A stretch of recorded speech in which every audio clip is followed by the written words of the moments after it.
At 12:45 p.m. on the 10th of May, 1869, a crowd of several thousand people gathered at a remote spot in northern Utah known as Promontory Summit. The location was barren, wind-scoured, and far from any city. Two locomotives faced each other on a single track, their boilers hissing steam into the dry air. The first was the Jupiter, a wood-burning engine with polished brass trim, owned by the Central Pacific Railroad. Opposite it stood the number 119, a coal-burning locomotive from the Union Pacific Railroad. Between them lay a gap of roughly 30 feet of unfinished rail. The gap would be closed that afternoon. It had taken nearly 7 years of labor, political maneuvering, and enormous human cost to reach this moment. A ceremonial spike, made of gold alloy and engraved with names and dates, sat on a polished wooden tie. The telegraph wire had been connected to the spike itself, so that when the final blow was struck, a signal would be sent to every major city in the United States. The nation would hear the sound of the spike being driven in real time. At exactly 12:47 p.m., Leland Stanford, the president of the Central Pacific, stepped forward with a silver sledgehammer. He raised it above his head and brought it down. The blow missed the spike entirely, striking the iron rail instead. The crowd laughed. The telegraph operator sent the signal anyway. Done. The moment was already underway. Stanford tried again. This time the spike was driven into the tie. The two locomotives edged forward until their cowcatchers touched. Whistles blew. Men threw their hats into the air. The Transcontinental Railroad was complete. What happened? The completion of the rail line was not a spontaneous event. It was the culmination of a decades-long dream, a war-driven legislation, and a race between two companies building from opposite ends of the country. The Central Pacific started in Sacramento, California, heading east through the Sierra Nevada. The Union Pacific began in Omaha, Nebraska, pushing west across the Great Plains. They met at Promontory Summit. The golden spike was the symbol, but the real story was in the labor, the engineering failures, the corruption scandals, and the thousands of workers who died or disappeared into the landscape. The idea of a transcontinental railroad had been discussed since the 1830s. Early surveys proposed multiple routes, but no private company could finance such a project. The government owned the land but did not have the resources to build. The Civil War changed the calculus. In 1862, President Abraham Lincoln signed the Pacific Railroad Act. It authorized the creation of two companies and granted them large land subsidies and federal bonds for every mile of track laid. The incentive was built on speed. Companies could earn more money by building faster. That rule would have consequences. The Union Pacific started construction in December of 1863, but the Civil War consumed manpower and materials. The first rail was not laid until July of 1865, after the war ended. The Central Pacific faced an even harder start. The Sierra Nevada range loomed east of Sacramento, and crossing it required tunnels, trestles, and switchbacks. The Central Pacific had trouble finding workers. Most white laborers in California had gone to the gold fields or worked for higher wages. The railroad then turned to Chinese immigrants, who had been employed on other projects. By 1865, the Central Pacific employed several thousand Chinese workers, organized into gangs under white foremen. They were paid less than white workers but were given the most dangerous tasks. The Chinese workers were lowered over cliffs in baskets woven from reeds, drilling holes for blasting powder while suspended in midair. They worked in winter snows that buried tents and caused avalanches. At Cape Horn, a granite cliff overlooking the American River Canyon, they carved a ledge into the rock face that became a rail bed. No exact death toll exists. Records were not kept. But estimates for the entire project range from several hundred to over 1,000 Chinese workers who died from accidents, explosives mishaps, disease, or exposure. The Union Pacific workforce was different. It consisted largely of Irish immigrants, Civil War veterans, and former slaves. The laborers lived in mobile towns that followed the railhead. These towns were rough places, full of saloons, gambling tents, and violence. The Union Pacific employed thousands of men, but it also had a darker side. The company was controlled by a group of investors known as the Credit Mobilier, a construction company that had been set up to build the railroad at inflated prices. The investors paid themselves enormous profits while the government funded the work. The scandal broke later, but at the time the building continued. The two companies raced toward each other, but the government had not clearly defined the meeting point. The Union Pacific built west as fast as possible, encouraged by the land grants that increased with every mile. The Central Pacific, having crossed the Sierra Nevada, began building east across the Nevada desert and into Utah. The race accelerated in 1868. Both companies began laying track far beyond where they could reasonably be expected to meet. The Union Pacific laid as many as 8 miles of track in a single day, a record that still stands for hand-laid rail.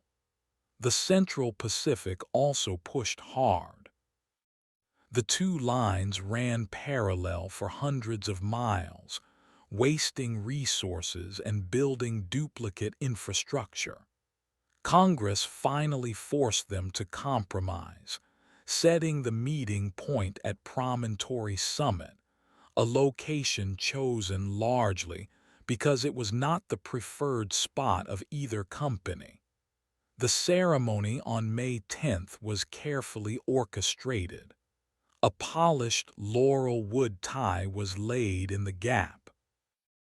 4 spikes were prepared, one of gold, one of silver, one of iron, and one of a mixture of gold, silver, and iron. Stanford swung the sledgehammer and missed. The spike was driven anyway. The last spike was then removed and replaced with an ordinary iron spike to protect it from souvenir hunters. The golden spike was donated to the Stanford family and later to the state of California. The locomotives touched. The nation was linked. But what had been built? The Transcontinental Railroad reduced travel time from coast to coast from months to about 1 week. It changed the economy of the United States. Goods could move from the Pacific ports to the eastern markets in days instead of weeks. Cattle could be shipped east. Wheat could be shipped west. The railroad opened the interior of the continent to settlement. Towns sprang up along the line, and the Native American tribes who had lived on those lands were pushed off by force, treaty violation, and the bulldozing advance of the steel rails. The buffalo herds were slaughtered to feed the construction crews and later to starve the tribes. The railroad itself was not built to the highest standard. Much of the track was laid on unstable ground, and maintenance crews had to constantly repair splintered ties and sinking roadbeds. Bridges were built from timber cut from nearby forests and often collapsed. The trains themselves were dangerous. Boilers exploded, couplings broke, and derailments were common. The Transcontinental line was a marvel, but it was a marvel built on compromise, haste, and cheap materials. The people who built it were rarely celebrated. The Chinese workers were excluded from the ceremony at Promontory Summit, despite making up the majority of the Central Pacific workforce. They were not photographed with the golden spike. They were not invited to speak. The Irish workers fared slightly better, but most returned to poverty or moved on to other labor jobs. The Civil War veterans who had joined the Union Pacific carried their scars into the work, and many left them on the plains. The financial corruption of the project would become a national scandal. The Credit Mobilier affair involved members of Congress, including the future President James A. Garfield, who had accepted shares in the construction company at below-market prices. The investigation tarnished the reputation of the railroad and led to reforms in government contracting. But the damage was done. The United States had been connected by a transcontinental line, but the cost was measured in lives, land, and trust. The system that failed was the system of incentives. The government paid by the mile, so both companies rushed to lay track, often skipping necessary grading, ballast, and drainage. The result was a railroad that required constant repairs and led to high accident rates. The safety of workers was not a priority. The labor force was treated as disposable, especially the Chinese workers, who were denied citizenship and legal protections. The oversight by the federal government was minimal. The Pacific Railroad Commission had little power and was filled with men who had financial ties to the railroad companies. The checks and balances that were supposed to prevent abuse simply did not exist. Why does this still matter? The Transcontinental Railroad reshaped the United States.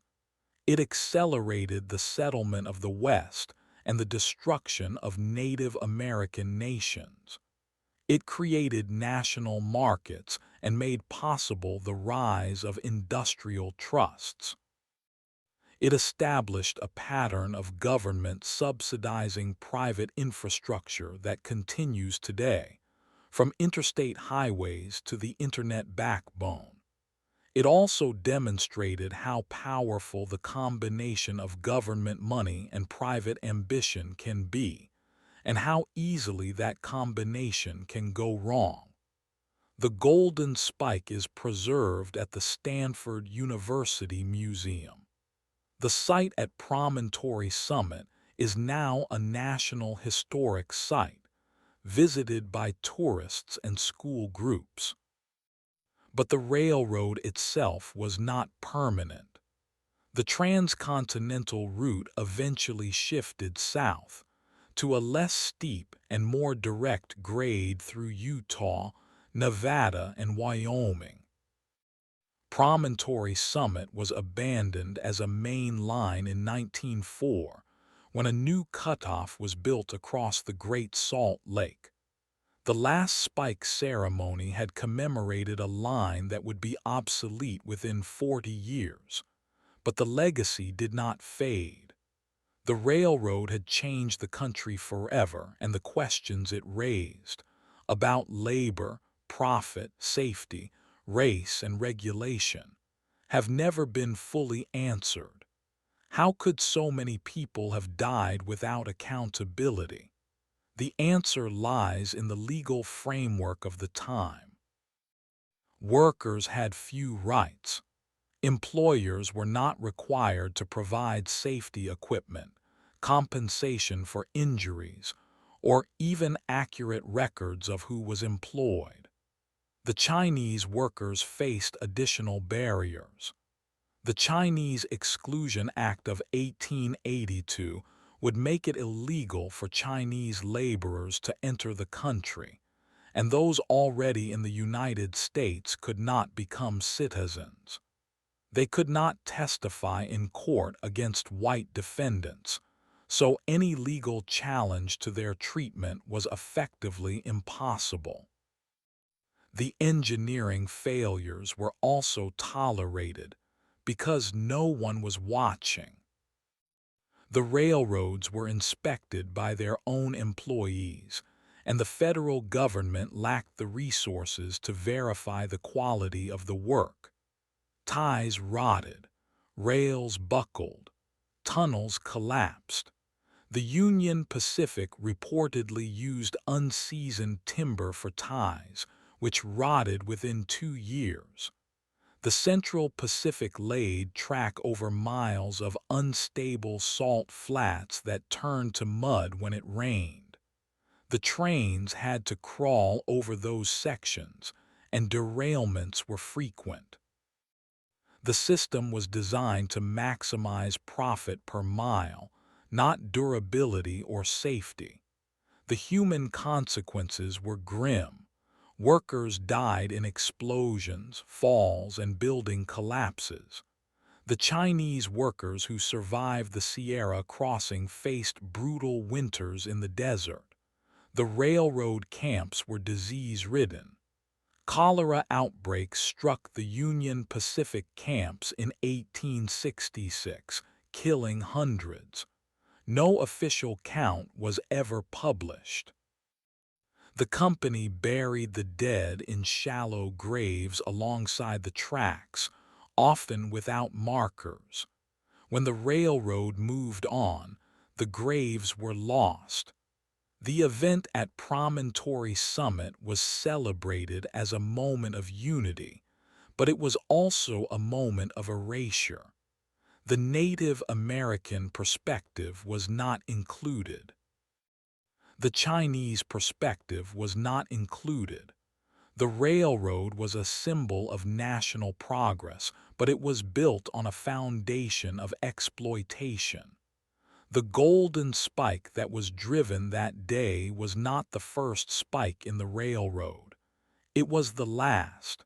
But behind it, there were thousands of spikes driven by workers who would never be remembered by name. The ceremony itself went smoothly, except for Stanford's missed swing. The telegraph operator sent the signal, and across the country, bells rang and crowds cheered. In Chicago, a 4-mile parade was held. In New York, 100 guns were fired in salute in City Hall Park. The news was printed in special editions of newspapers coast to coast. The nation felt that it had achieved something monumental, and in many ways it had. The question was whether the monument was worth the cost. The answer, then and now, depends on who you ask. The people who swung the hammers, who laid the ties, who died in the tunnels, were not asked. Their stories are only now being recovered, piece by piece, by historians who dig through records and reconstruct their names. The Transcontinental Railroad stands as a testament to human ambition and engineering will. It also stands as a warning about what happens when ambition is not tempered by accountability. The spike that united a nation was driven in a moment, but the forces that brought it there had been building for decades, and the consequences would unfold for generations. The ceremony at Promontory Summit was not the end of the story. It was the beginning of a new chapter, one that is still being written. At 2:47 p.m. on May 10, 1869, the telegraph operator at Promontory Summit tapped out a single word: "Done." The signal reached San Francisco and New York within seconds. Across the country, church bells rang, cannons fired, and parades filled the streets. In Philadelphia, the Liberty Bell was rung. In Chicago, a 4-mile procession marched through the city. The news was printed in special editions of newspapers coast to coast.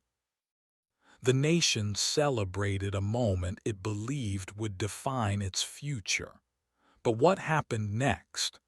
The celebration was genuine, but it masked a reality that would unfold over the following decades. The Transcontinental Railroad was complete, but the men who built it were already forgotten. The Chinese workers who had drilled through the Sierra Nevada granite, who had laid miles of track across the Nevada desert, who had died in avalanches and explosions, were not invited to the ceremony. They were not photographed with the golden spike. They were not mentioned in the speeches.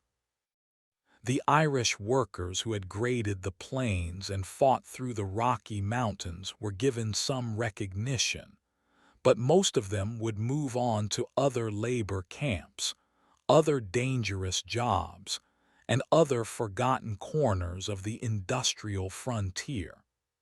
The financial machinery that had funded the railroad did not stop. The Credit Mobilier Construction Company, which had been used by the Union Pacific's directors to funnel government money into their own pockets, continued its operations. In 1872, a newspaper investigation exposed the scheme. Congressman Oakes Ames of Massachusetts had distributed shares of Credit Mobilier stock to other members of Congress, including future President James A. Garfield, Speaker of the House Schuyler Colfax, and Vice President Henry Wilson. The goal was to prevent any investigation into the Union Pacific's finances. The scheme worked for a time. When the scandal broke, Ames was censured by the House of Representatives, but the other members escaped punishment. The affair revealed how deeply the railroad had corrupted the federal government. The public trust was damaged, but the railroad itself remained in private hands. No one was convicted of a crime. The workers who had not been photographed continued to face exploitation. The Chinese laborers who survived the construction found themselves competing for jobs with returning Civil War veterans and European immigrants. Many of them stayed in the West, working in the mines, on farms, and in laundries. But their legal status was precarious. In 1882, the Chinese Exclusion Act was passed, barring all Chinese laborers from entering the country and preventing those already in the United States from becoming citizens. The act was the first federal law to restrict immigration based on race and nationality. It specifically targeted the Chinese workers who had built the railroad. The act was renewed in 1892 and made permanent in 1903. It was not repealed until 1943. The Transcontinental Railroad also accelerated the dispossession of Native American tribes. The railroad's construction had already provoked conflict. In 1866, the Lakota and Cheyenne had attacked Union Pacific construction crews, killing and wounding dozens of workers. The U.S. Army responded by stationing troops along the line. The railroad itself became a tool of war. Troops could be moved west in days instead of weeks. Supplies could be delivered to forts deep in Indian Territory. The railroad also brought settlers, hunters, and miners who disrupted the buffalo herds that sustained the Plains tribes. By the 1880s, the buffalo were nearly extinct. The tribes that depended on them were forced onto reservations. The railroad had not only connected the nation, but also completed the conquest of the continent. The pace of this change was relentless. In 1869, the year the Transcontinental Railroad was completed, less than 2 million people lived west of the Mississippi River. By 1890, that number had grown to more than 8 million. The railroad made possible the settlement of the Great Plains, the mining booms in Colorado and Montana, and the agricultural expansion that turned the prairie into wheat fields and cattle ranches. But the settlement was violent. The railroad companies themselves sponsored hunting parties that killed buffalo by the thousands. Professional hunters like Buffalo Bill Cody claimed to have killed over 4,000 animals in 18 months. The railroad also transported the hides and bones east, where they were used for leather and fertilizer. The buffalo population, once estimated at 30 million, was reduced to fewer than 1,000 by 1890. The human cost was enormous, but it was measured in different ways. The Chinese workers who had not been allowed to attend the ceremony were also denied medical care, burial rights, and legal protections.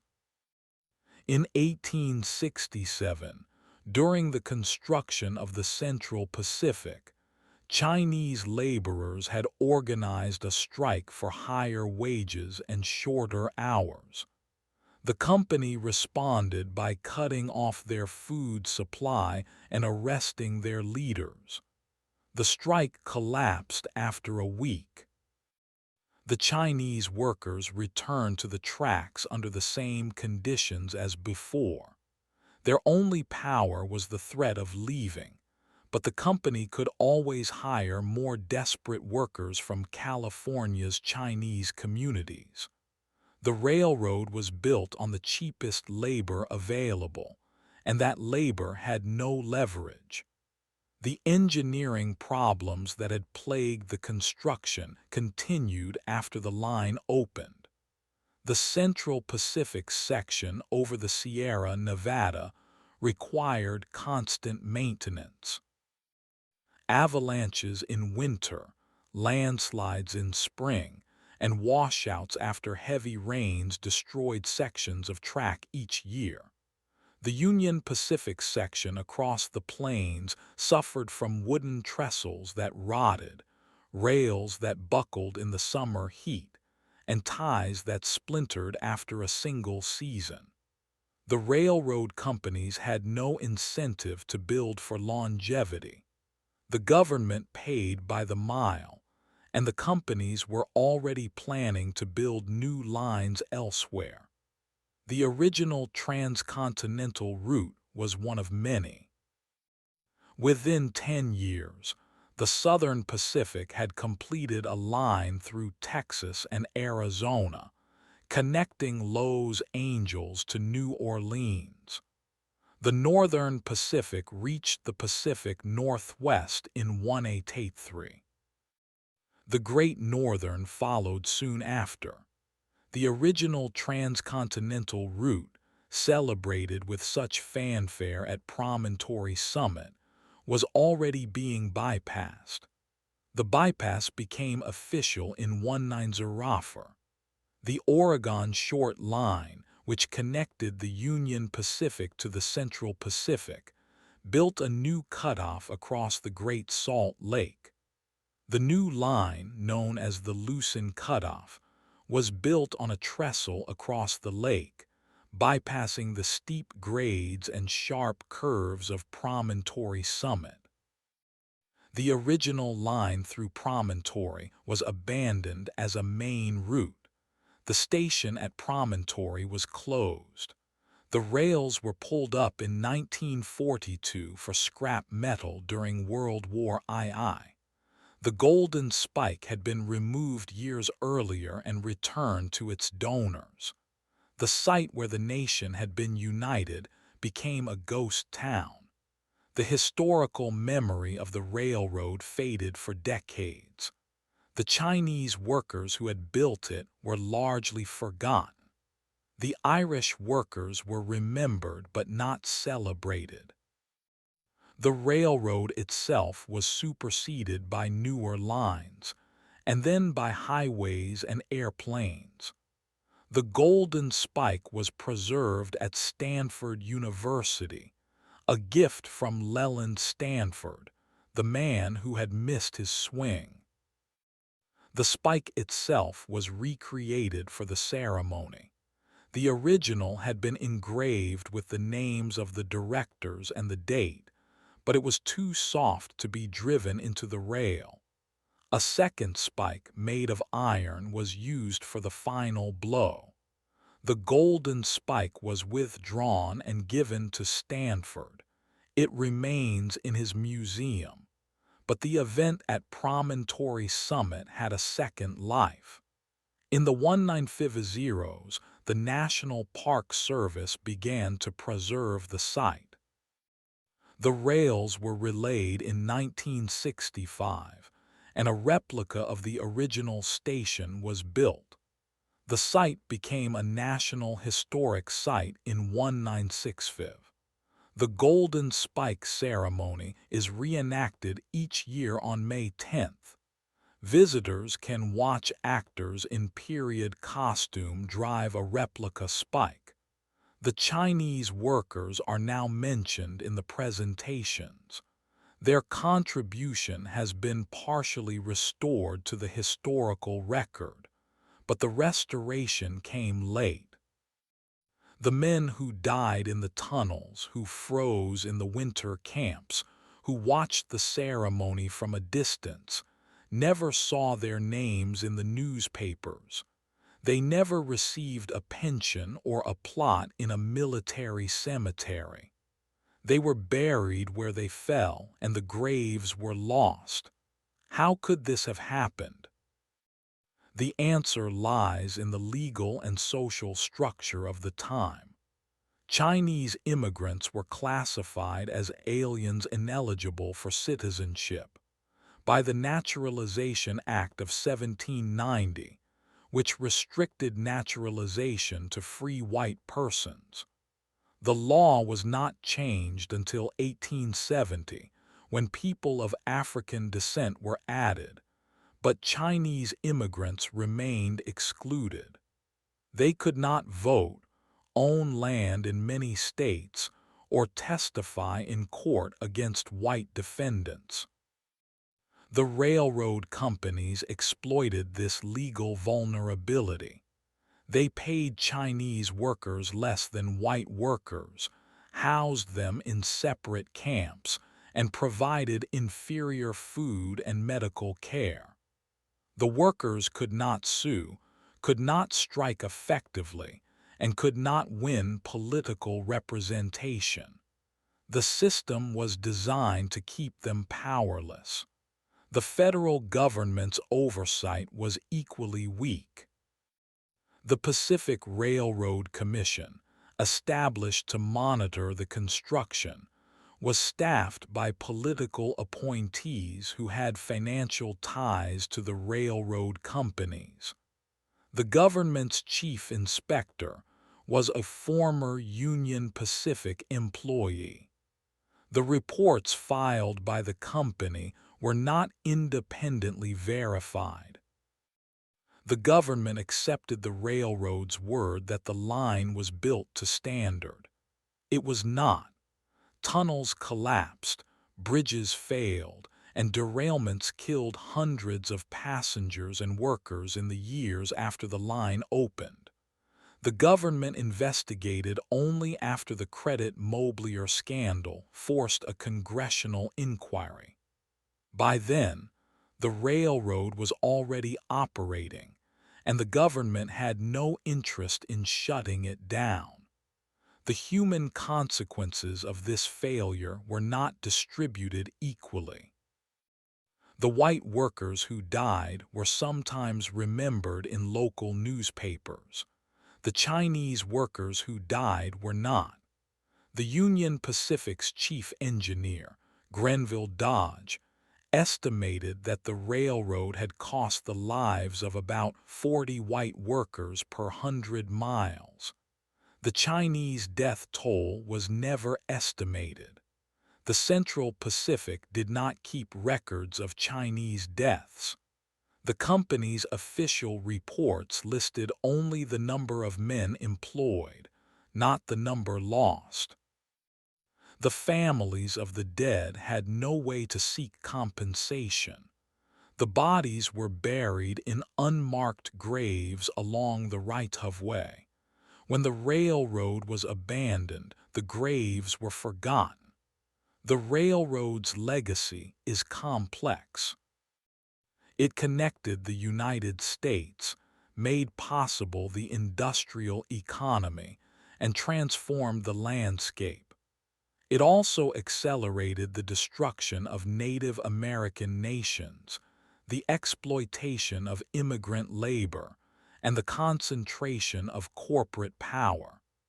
The ceremony at Promontory Summit was a moment of unity, but it was also a moment of erasure. The golden spike was a symbol of completion, but the story of the railroad is not complete. It continues to be written by historians who dig through archives, by descendants who search for their ancestors, and by communities who have lived with the consequences for generations. In the years that followed, the Transcontinental Railroad inspired a generation of American novels, films, and folk songs. The driving of the Golden Spike was celebrated in lithographs, in school textbooks, and in the official histories commissioned by the railroad companies. The Chinese workers were often omitted from these narratives. When they appeared, they were portrayed as passive laborers, grateful for the opportunity to work. It took the civil rights movement of the 1960s and a new generation of historians to recover the true story. Today, the Chinese Railroad Workers in North America project, based at Stanford University, is compiling a database of the workers who built the Central Pacific.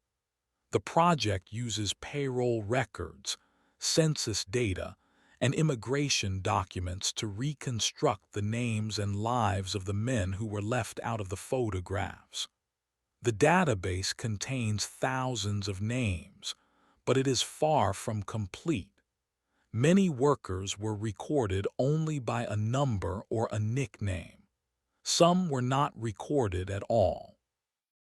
The site at Promontory Summit remains a place of pilgrimage. Visitors walk the short stretch of restored track, touch the replica rail, and listen to the ranger recount the ceremony. The landscape is stark. The mountains rise to the west, the desert stretches to the east. The wind blows constantly. The only sound is the occasional freight train on the main line miles away. The silence is appropriate. The railroad that once thundered through this valley is gone. The golden spike is in a museum. But the ground beneath the visitor's feet holds the bones of the men who built it. On July 4, 1869, less than 2 months after the Golden Spike, a westbound Union Pacific train derailed near Laramie, Wyoming. The cause was a broken rail. The train plunged into a ravine, killing 9 passengers. The accident was not widely reported. The railroad's reputation for safety was already poor, but the derailment was a warning. The line had been built too fast. The rails were substandard. The ballast was thin. The curves were too sharp. The company had maximized speed over engineering. The government had approved the route without independent inspection. The accident was a direct consequence of the way the railroad had been constructed. What happened at Laramie was not an isolated event. In the years that followed, derailments and collapses became routine. In 1872, a bridge over the Humboldt River in Nevada gave way under a passenger train. 28 people died. The bridge had been built by Central Pacific crews in less than a week. The timber was green. The bolts were undersized. The design was improvised. The railroad's own engineers had flagged the bridge as unsafe.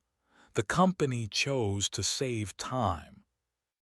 The coroner's inquest blamed the company, but no one was prosecuted.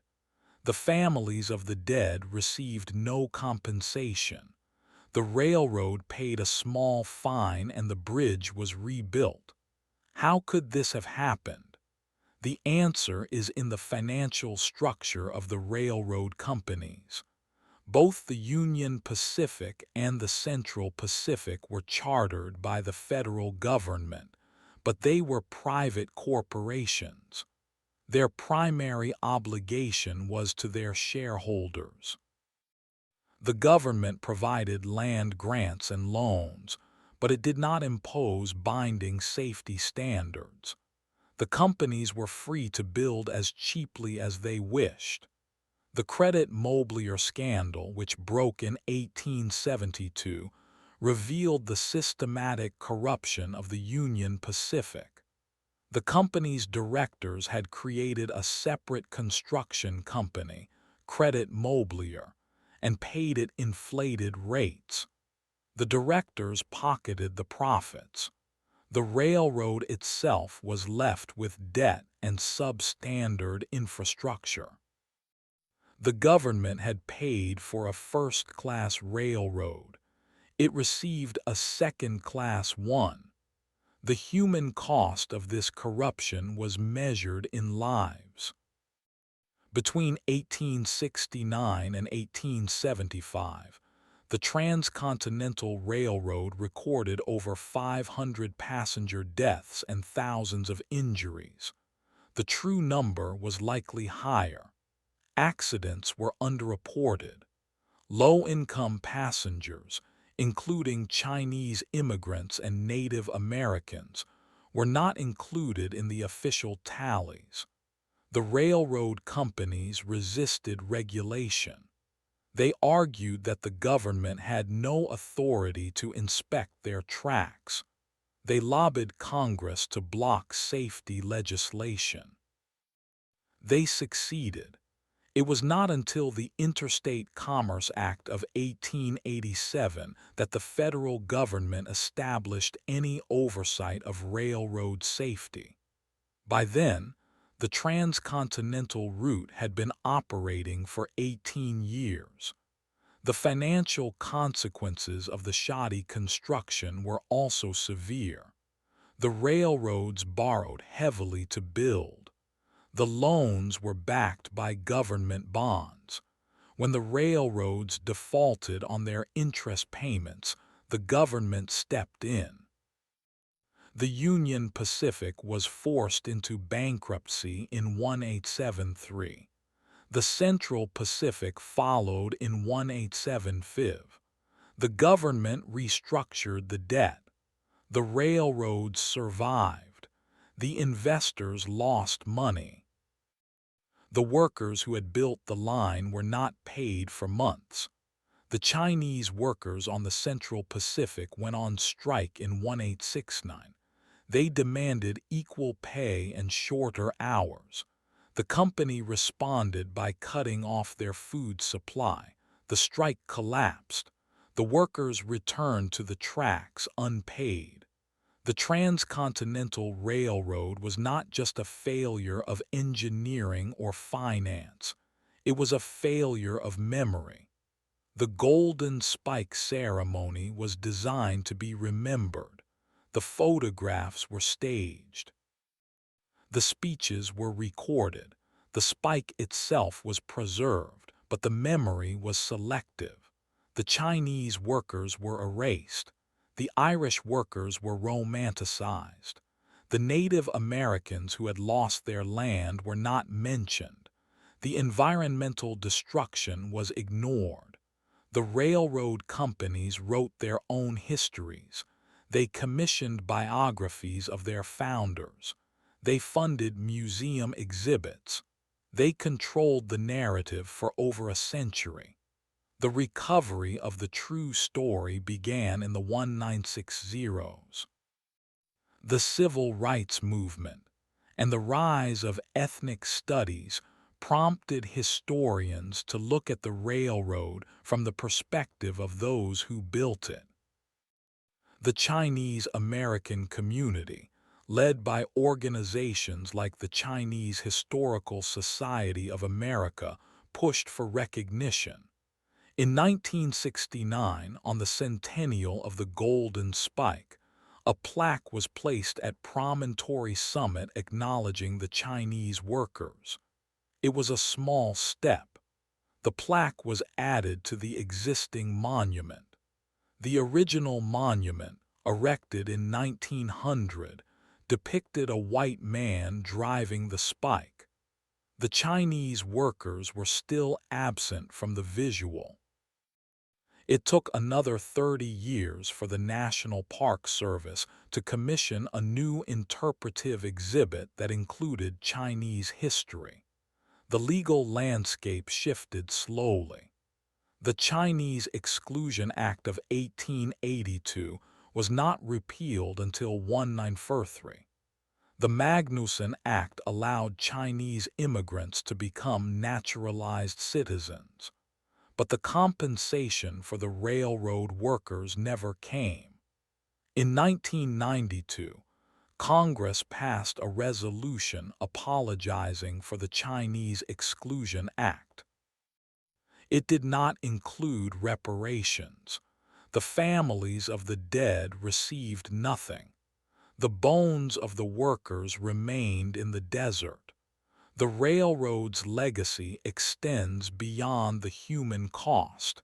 It transformed the American economy. It enabled the settlement of the West. It accelerated the extraction of natural resources. It turned the United States into a continental power. But it also created a model of corporate influence over government that persists today. The railroad companies were the first large corporations to use lobbying, campaign contributions, and public relations to shape policy. The Credit Mobilier scandal was a precursor to later scandals in the oil, banking, and tech industries. The lesson was that the government could be captured by private interests. The Transcontinental Railroad was both a triumph and a warning. The technological achievements of the railroad should not be ignored. The surveyors who mapped the route across the Sierra Nevada and the Rockies were among the most skilled of their time. The engineers who designed the tunnels and bridges pushed the limits of 19th-century construction. The workers who laid the track by hand, mile after mile, demonstrated extraordinary endurance.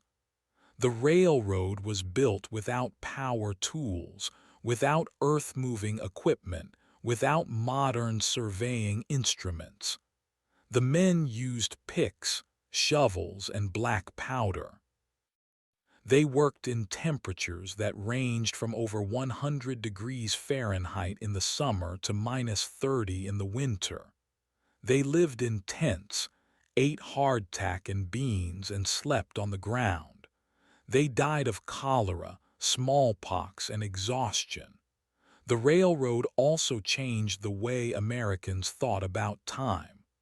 Before the railroad, each town set its own clocks based on the sun. When the railroad linked distant cities, the difference in local times became a practical problem. In 1883, the railroad companies created a system of 4 standard time zones. They imposed it on the country. The government did not adopt standard time until 1908. The railroad had already made it a reality. The golden spike, in a sense, drove the world toward a common time. The political consequences were no less profound. The railroad accelerated the destruction of the Plains Indian nations. The buffalo herds, which had sustained the Lakota and other tribes for centuries, were hunted to near extinction. The railroad provided easy access to the hunting grounds. The passengers shot buffalo from train windows for sport. The carcasses were left to rot. The government used the railroad to transport troops and supplies for the Indian Wars. The completion of the railroad made it possible to defeat the tribes more quickly and decisively. The victory at the Battle of the Little Bighorn in 1876 was temporary. The railroad sealed the fate of the Plains nations. The environmental impact was equally significant. The railroad opened the West to mining, logging, and agriculture. The forests of the Pacific Northwest were cut down to provide timber for the railroad and for the cities that grew along the line. The mines in Colorado and Nevada shipped their ore to smelters far away. The smoke from the trains filled the air with soot. The trestle bridges altered river flows. The railroad cut through fragile ecosystems. The land that had been home to diverse plant and animal life was remade into a corridor for commerce. The Transcontinental Railroad also reshaped the American labor movement. The workers who built the line were among the most exploited in American history. Their experiences laid the groundwork for later labor organizing. The Chinese workers had already formed mutual aid societies and informal unions. The Irish workers were members of the Knights of Labor. The strikes that erupted in the 1870s and 1880s, including the Great Railroad Strike of 1877, were direct responses to the conditions on the transcontinental lines. The workers demanded higher wages, shorter hours, and safer conditions. The company fought back with violence. The government sided with the company. The strikes were broken, but the memory of the struggle persisted. In the 20th century, the Transcontinental Railroad became a symbol of American progress. The Golden Spike was displayed at the 1939 New York World's Fair. The railroad was celebrated in the 1939 film Union Pacific. The song, "The Golden Spike," was recorded by folk singer Woody Guthrie. The railroad was inscribed in the national mythology, but the mythology was built on a foundation of omission. The true cost of the railroad was hidden. Today, the descendants of the Chinese railroad workers are reclaiming their history. They gather at Promontory Summit each year for a ceremony that includes a moment of silence for the dead. They have placed a small stone at the site, inscribed with the names of some of the workers. The stone is not part of the official monument. It was placed there by a private group. It is a quiet act of resistance. The National Park Service has begun to incorporate more Chinese history into its interpretive materials. The Chinese Railroad Workers in North America project continues to expand its archive. The names of the workers are being recovered. The story is being told. But the railroad itself remains a physical presence. The original track has been replaced by modern rail, but the route is still used. Freight trains still cross the continent on the same alignment that the workers surveyed. The tunnels are still in use, though they have been reinforced. The bridges have been rebuilt. The towns that grew along the line are still there. Some have thrived, others have died. The landscape bears the scars of the construction. The cuts and fills are still visible from the air. The railroad is embedded in the land.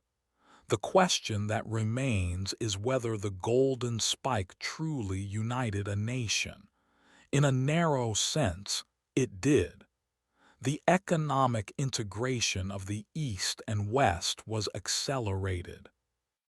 The flow of goods, people, and ideas became faster and cheaper. The United States became a single market, but the Union was not a union of equals. The railroad reinforced the power of the white elite. It deepened the exploitation of immigrant labor. It accelerated the dispossession of Native Americans. It enriched the few at the expense of the many. The Golden Spike was not a symbol of a completed journey. It was a marker of a new phase of inequality. The Transcontinental Railroad is a story of ambition, ingenuity, and perseverance. It is also a story of greed, corruption, and violence. The two cannot be separated. The spike that united the nation was also the spike that divided it. The men who drove it were not heroes. They were businessmen, politicians, and engineers who saw an opportunity. The men who built it were not bystanders. They were victims of a system that valued profit over human life.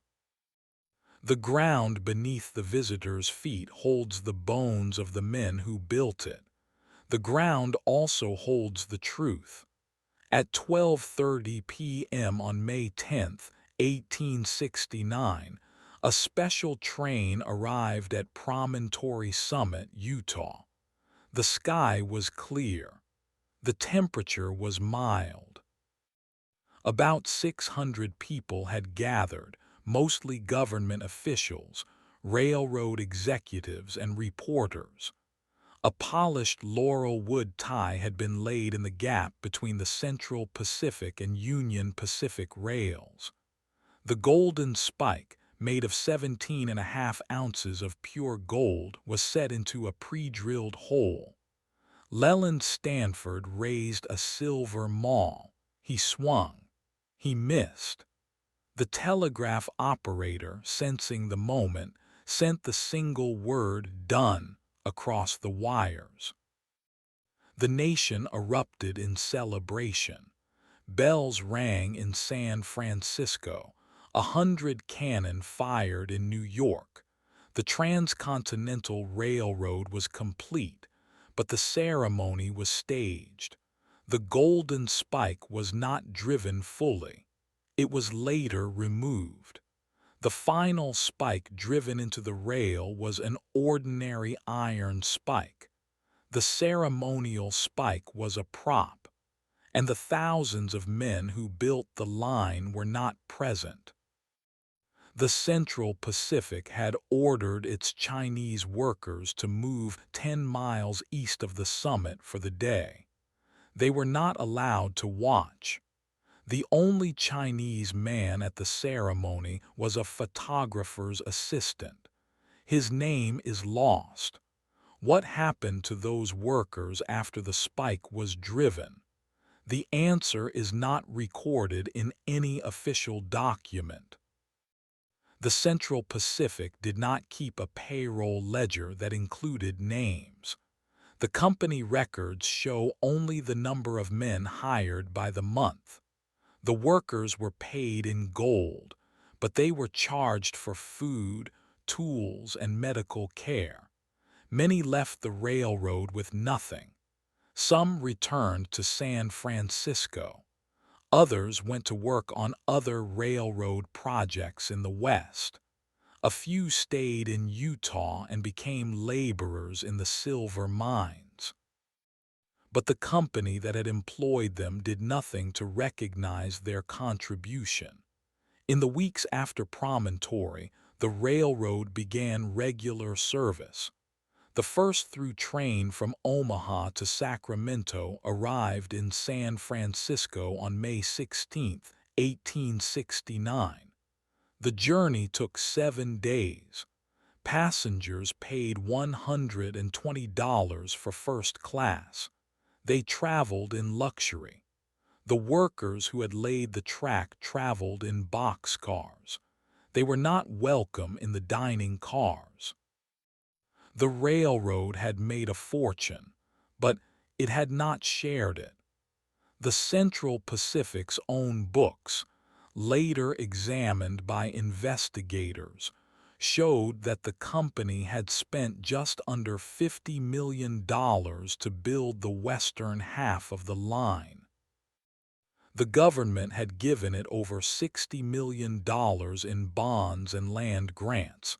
The profit was enormous, but the cost was calculated in human terms. A foreman for the Central Pacific named James H. Strawbridge testified later that he had no idea how many Chinese workers had died. The company did not count them. When asked about burial records, he said they had none. In the years following the completion, the railroad's managers turned to politics. Leland Stanford was elected governor of California. Collis Huntington became a powerful lobbyist in Washington. Mark Hopkins and Charles Crocker built mansions. The 4 men became known as the Big Four. They controlled the railroad for decades. They also controlled the state's politics. The Credit Mobiler scandal had exposed their corruption, but that was only the beginning. In 1873, the Central Pacific merged with the Southern Pacific. creating a monopoly over transportation in California. The new company used its power to set rates, buy legislators, and crush competitors. But the Chinese workers were forgotten. By 1880, the population of Chinese in the United States had grown to over 100,000. They were concentrated in the West. They worked in laundries, restaurants, farms, and factories. They were visible. They were also targets.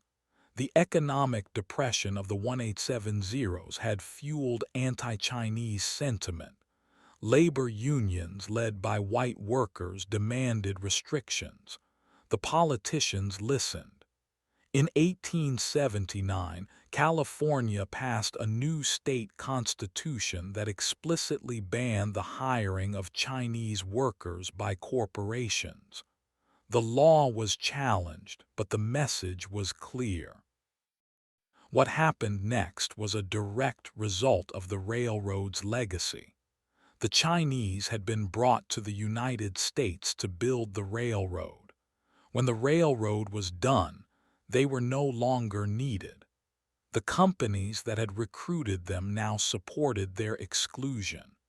In a hearing before Congress in 1882, a railway executive testified that the Chinese were not assimilable, that they were a threat to American civilization. The same companies that had profited from their labor now called for their removal. On May 6, 1882, President Chester A. Arthur signed the Chinese Exclusion Act. It suspended the immigration of Chinese laborers for 10 years.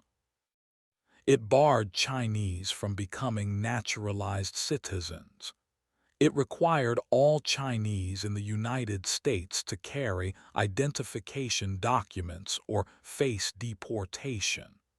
The law was the first federal restriction on immigration based on ethnicity.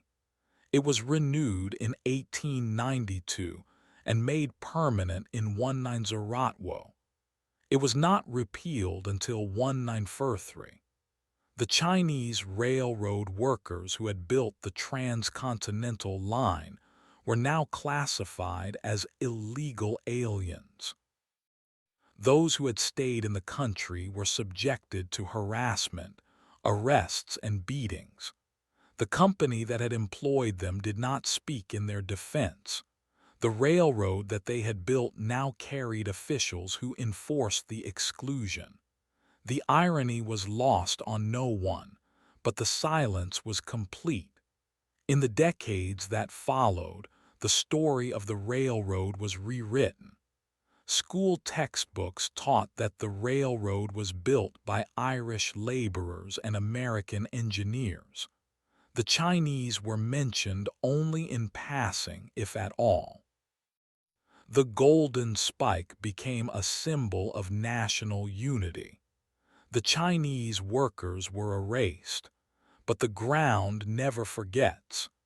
In 1970, a construction crew working near Promontory Summit unearthed a set of human remains.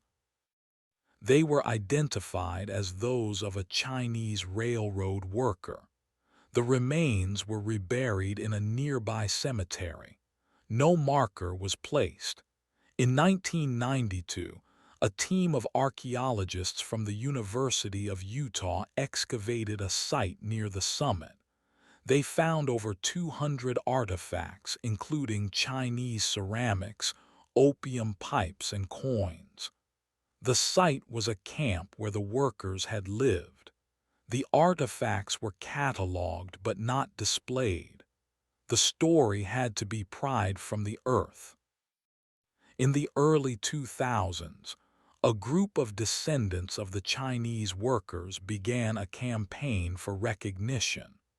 They petitioned the National Park Service to include the Chinese workers in the interpretive materials at the Golden Spike National Historical Park. The park had been established in 1957 and had long focused on the locomotive and the spike ceremony. The Chinese workers were not mentioned in the visitor center exhibits. After years of pressure, the park added a small display in 2014. It featured a few photographs and a brief narrative. The workers were still nameless. In 2016, a project called the Chinese Railroad Workers in North America launched a digital archive. They collected census records, newspaper articles, and railroad payroll sheets. They found over 12,000 names of Chinese workers, but many were listed only by surname. The archive continues to grow. The families of the workers have begun to reclaim their history. In 2019, on the 150th anniversary of the Golden Spike, a ceremony was held at Promontory Summit. For the first time, descendants of the Chinese workers were given a prominent role. They laid a wreath at the site. They read the names of some of the workers. The golden spike was not used. Instead, a simple iron spike was driven into a replica tie. The crowd stood in silence. The wind blew across the desert. The railroad stretched in both directions, empty of trains. But the railroad's influence on American life did not end with the ceremony. The Transcontinental line changed the speed of communication. In 1861, the Pony Express had carried mail from St. Joseph, Missouri, to Sacramento in 10 days. By 1869, the railroad could do it in 7. By 1883, the railroad had created the standard time zones. The country began to think of itself as a single unit. The railroad also changed the nature of war. During the Indian Wars, the government used the railroad to move troops faster than ever before. The Battle of Wounded Knee in 1890 was made possible by the railroad. The troops arrived by train. The massacre was over in an hour. The railroad also changed the environment. The buffalo herds that had numbered in the millions were hunted to near extinction by 1880.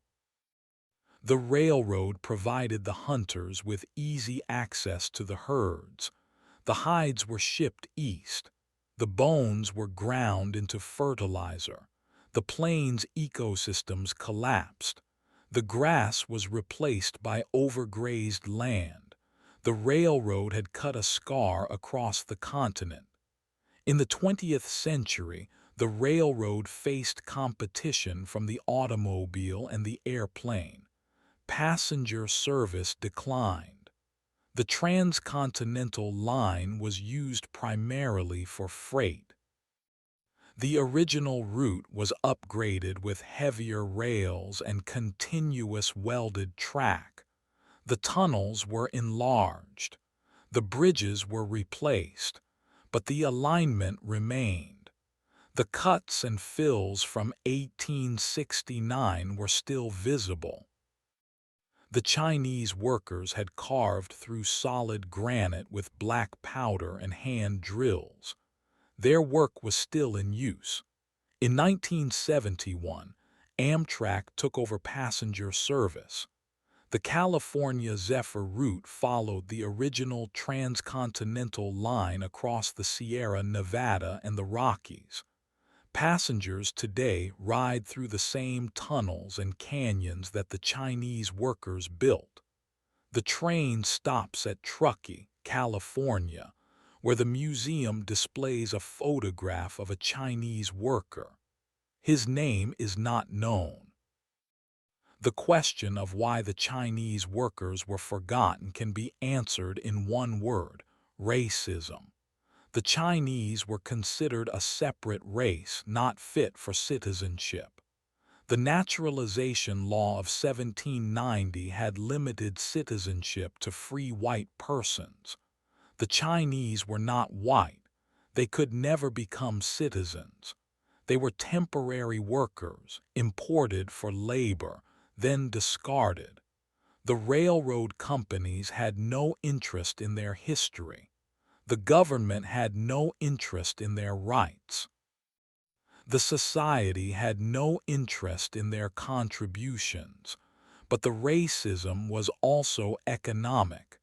The Chinese workers were paid less than white workers. They were cheaper to hire. They were easier to control. They did not strike. The companies used them to depress wages for everyone. When the railroad was done, the white workers resented the competition. The Chinese became scapegoats for the economic hardship. The politicians exploited that resentment. The Chinese Exclusion Act was in effect for 61 years. During that time, the Chinese population in the United States declined. Families were separated. Communities were destroyed. The railroad workers who had stayed in America lived in fear of deportation. Many changed their names. Some moved to Canada. Others returned to China. The ones who remained built Chinatowns in cities across the West, but they were ghettos. The discrimination was systematic. In 1943, during World War II, the exclusion was repealed. China was an ally. The United States needed to project a positive image. The repeal was symbolic. Only 105 Chinese were allowed to immigrate per year. The full damage of the exclusion had already been done. It was not until 2011 that the United States government formally expressed regret. The Senate passed a resolution apologizing for the Chinese Exclusion Act. The House followed in 2-0. The vote was unanimous, but the apology did not include reparations. The families of the railroad workers received nothing. The bones of the workers remained in the desert. Today, visitors to Promontory Summit can walk the line of the original track. The golden spike is kept in a museum at Stanford University. The actual spike is not gold.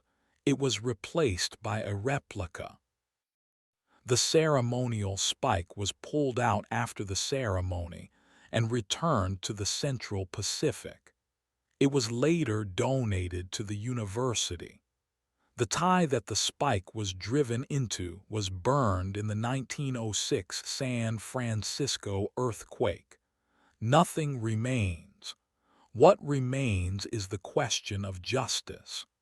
The Transcontinental Railroad was built on the labor of tens of thousands of men who were paid a pittance, who died by the thousands, and who were then erased from history.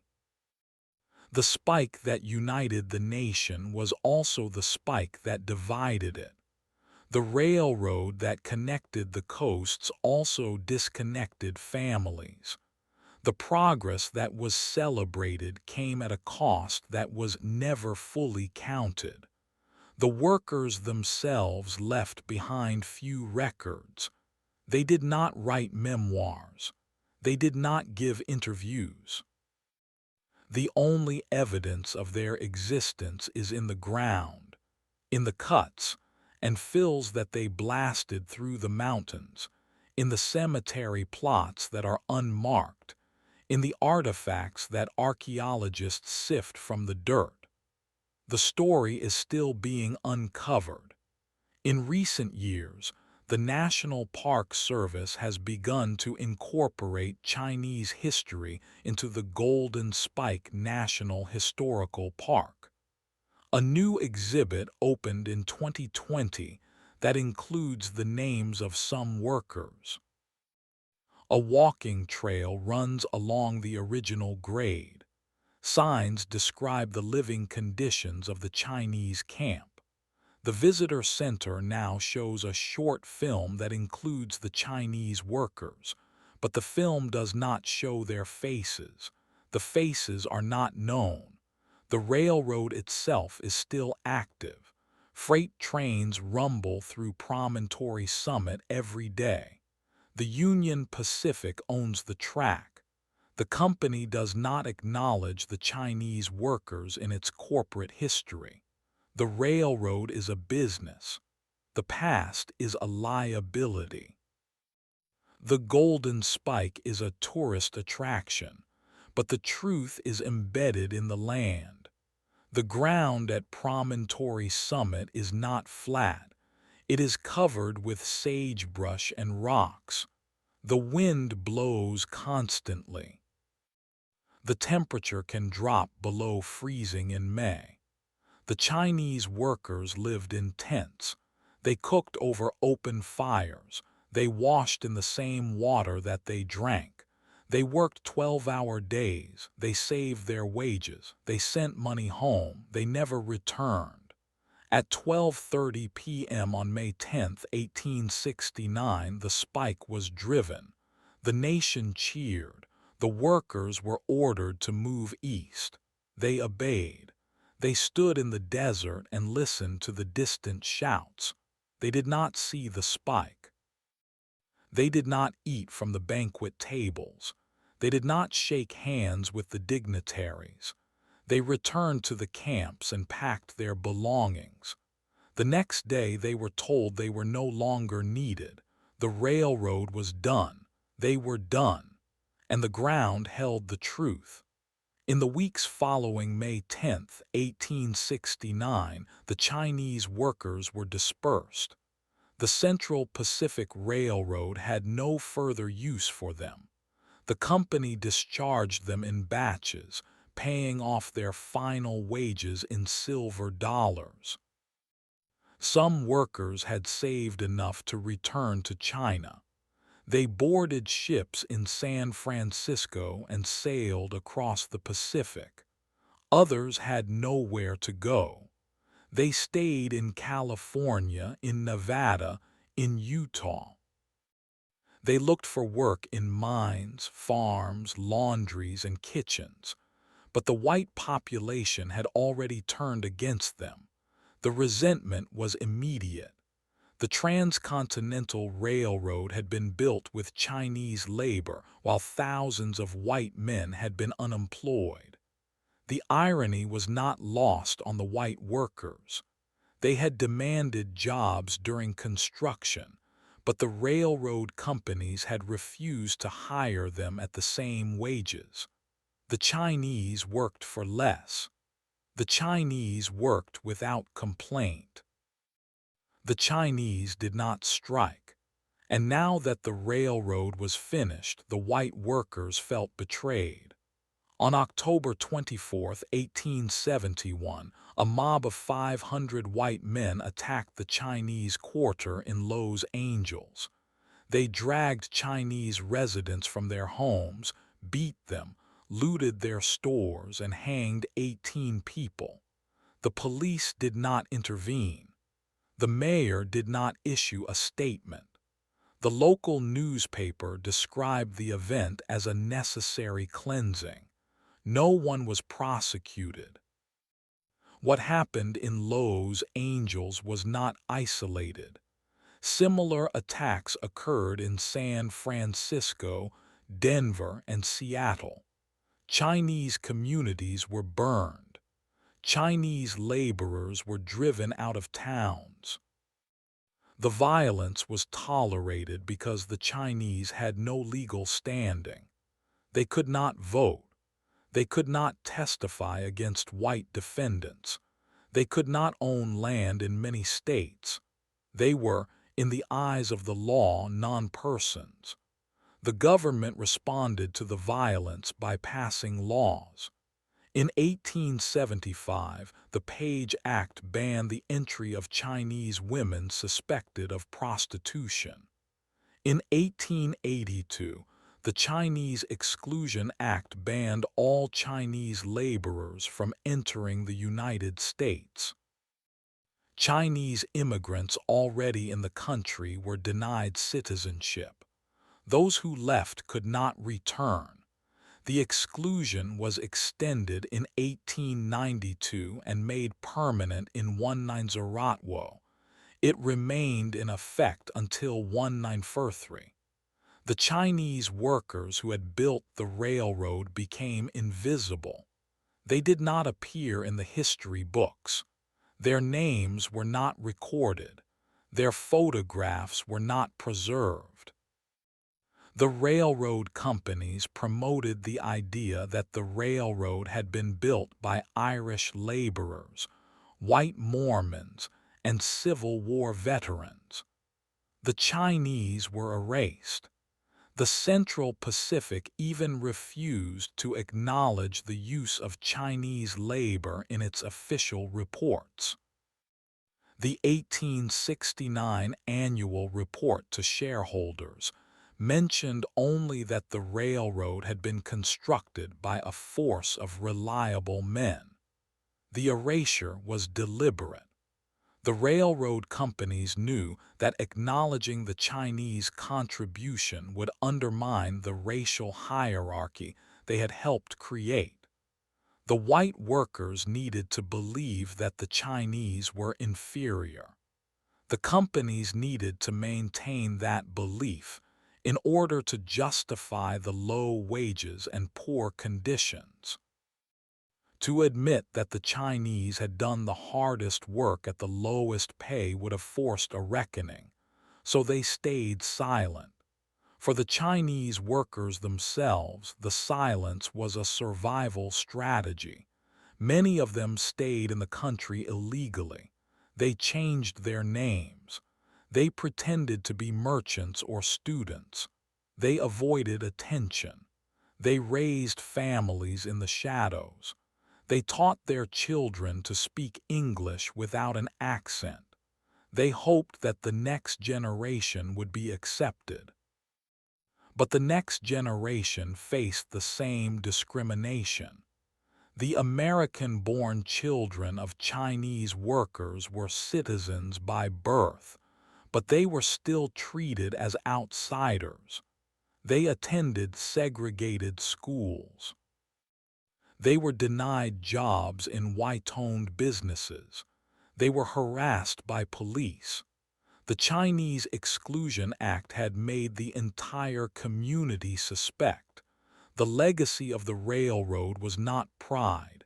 It was fear. The question of what happened to the Chinese workers after the Golden Spike ceremony can be answered in fragments. Some of them stayed in Promontory. There is a cemetery a mile east of the summit where a few Chinese workers are buried. The headstones are not Chinese. They are small pieces of sandstone with no names. The bodies were dug up in the 1920s when the railroad realigned the track. The bones were moved to a new plot. The exact location is unknown. Other workers moved to San Francisco and founded the Chinese Six Companies, a benevolent association that helped workers send money to China and arranged return passages. The Six Companies kept records, but those records were destroyed in the 1906 earthquake. The fire that burned the city also burned the history of the railroad workers. In the 1960s, a historian named Alexander Saxton began searching for the Chinese workers' stories. He found fragments in census records, in newspaper articles, in railroad payrolls. He found that most workers were from the Pearl River Delta in Guangdong province. They were peasants who had signed contracts for 3 years. They were paid $30 per month, minus the cost of food and supplies. After deductions, they took home about $12 per month. They sent most of that money home.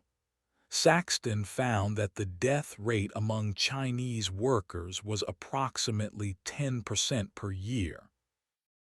The leading causes of death were avalanches, explosions, cave-ins, and disease. The Central Pacific did not keep death records. The company simply hired replacements. The bodies were buried in shallow graves along the right of way. Some were exhumed later and shipped back to China. Most were left where they fell. The historians who followed Saxton continued to dig. In the 1990, archaeologists excavated a Chinese camp at Promontory Summit.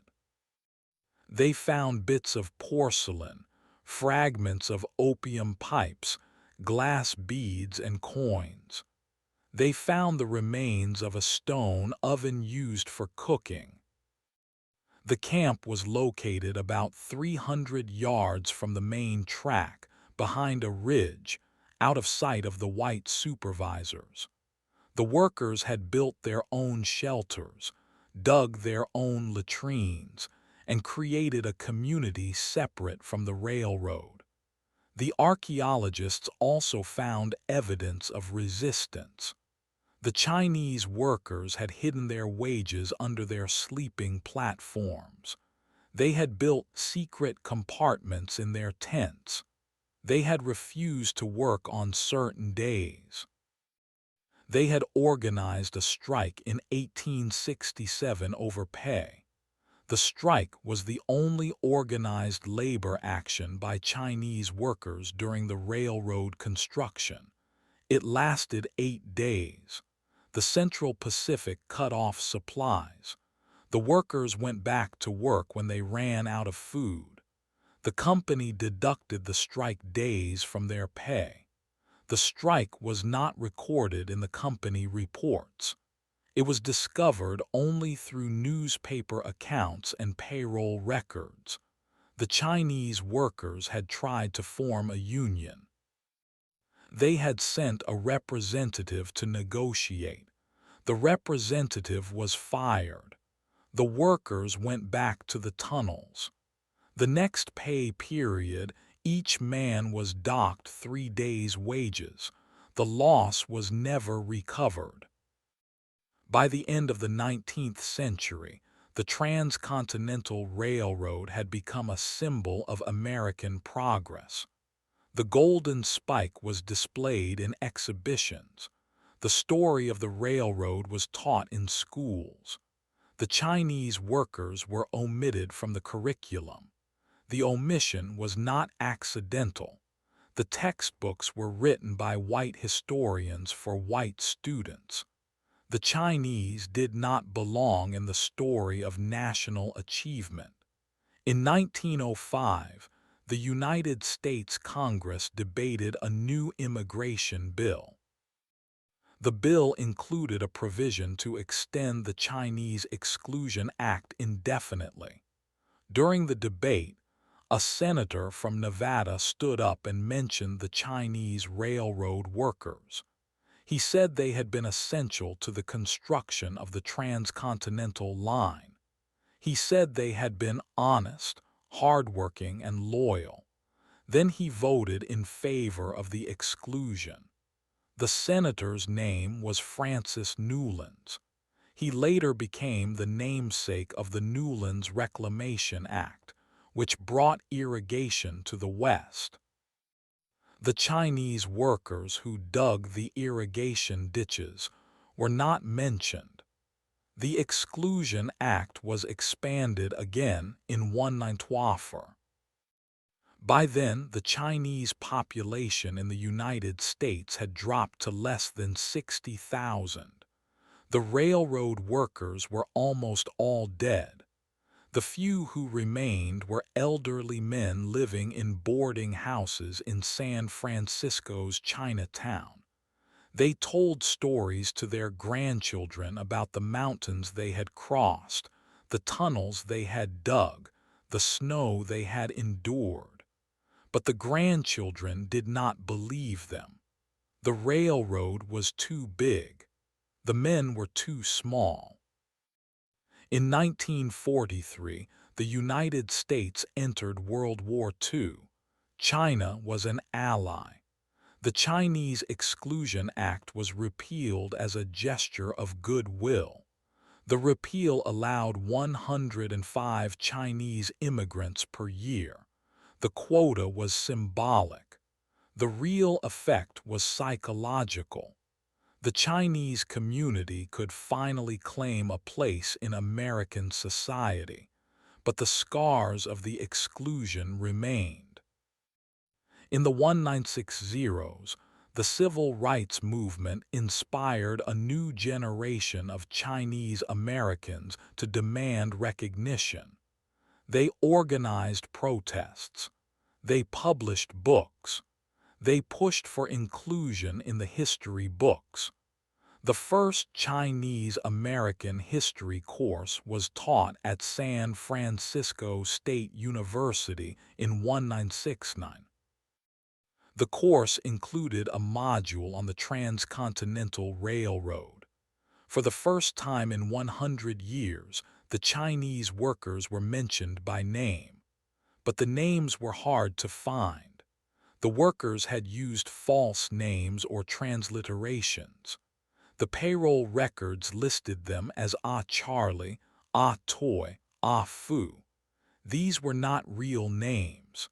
They were nicknames assigned by white clerks who could not pronounce Cantonese. The workers themselves had Chinese names, but those names were not recorded. The historians had to work with what they had. In 2010, the National Park Service began a project to identify the Chinese workers. They combed through cemetery records, passenger lists, and payrolls. They found the names of about 12,000 workers. That was a fraction of the total. The Park Service created a database. The database is searchable online. You can look up a name and see where the worker lived, how much he was paid, and whether he returned to China. Most of the entries are incomplete. The workers who stayed in the United States left behind descendants. The descendants are spread across the country. They are doctors, lawyers, teachers, and engineers. Some of them know their family history. Most do not. The story of the railroad was erased so thoroughly that even the families of the workers lost the memory. The children were told not to talk about the past. The past was dangerous.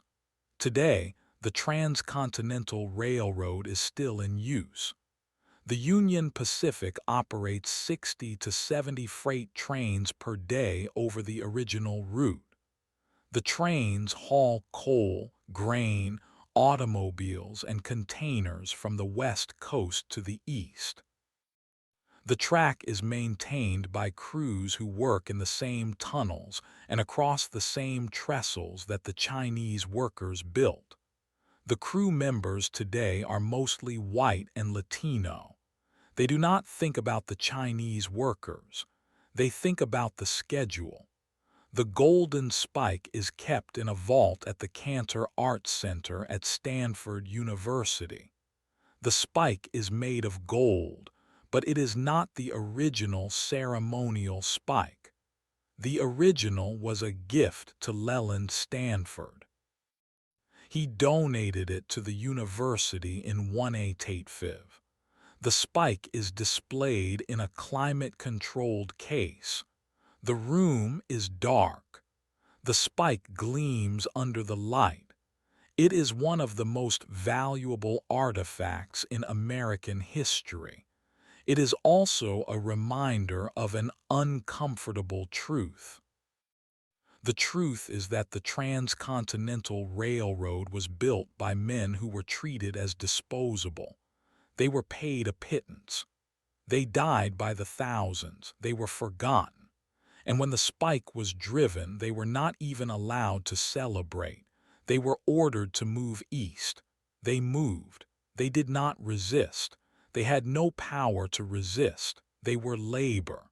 The railroad itself is an inanimate object. It does not remember. It does not feel. It does not apologize. The rails are still embedded in the ties. The ties are still embedded in the ballast.